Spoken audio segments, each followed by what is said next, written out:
Well, hello everyone. We are back out here in Berea and it's Raiders week. Can you believe, Tom, that they are playing another 0-6 football team? Yeah, it's amazing the way that the schedule is set up.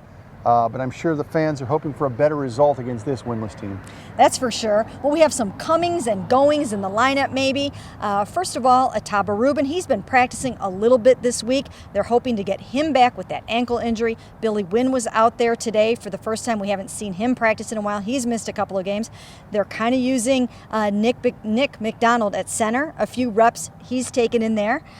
So a little bit of shuffling going on here and there. Yeah, and certainly they could use all the help they can get right now in the defense as far as stopping the run. They're dead last in the league, 155.5 yards, the worst average in 14 years. So having a guy like Rubin back, I think, would help them if they can get him up to speed for Sunday's game. And Winn too. Again, he just returned to practice today, so I don't know if he'll be ready, but they definitely need all the help that they can get. And K1 Williams, he's back out there a little bit after suffering the concussion, and it would really help to have him back too. Yeah, again, it would give them some flexibility back there. They could use him. I think it was nice to see Justin Gilbert play as well.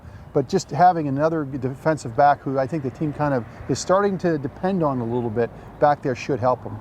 And we talked to the coordinators today, as we do every Thursday. Kyle Shanahan was talking a little bit about the running back rotation. I asked him, hey, some of the young guys are talking about not being able to get into the flow of the game. He does not buy into that at all. He said they're not quarterbacks. You get the ball in your hand and you run hard.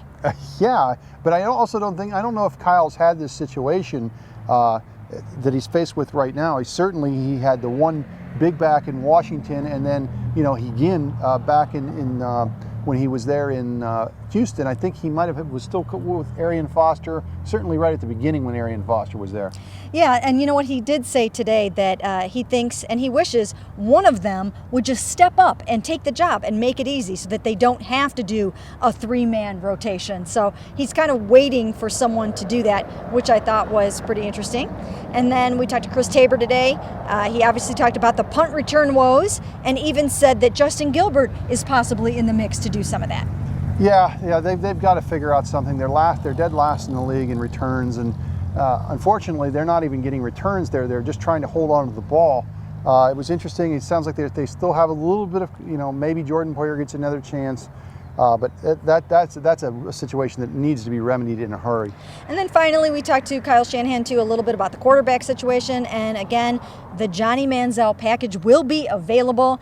And if Brian Hoyer continues to struggle, and again, they are not blaming anything on Brian. Everyone knows that was an offensive wide problem.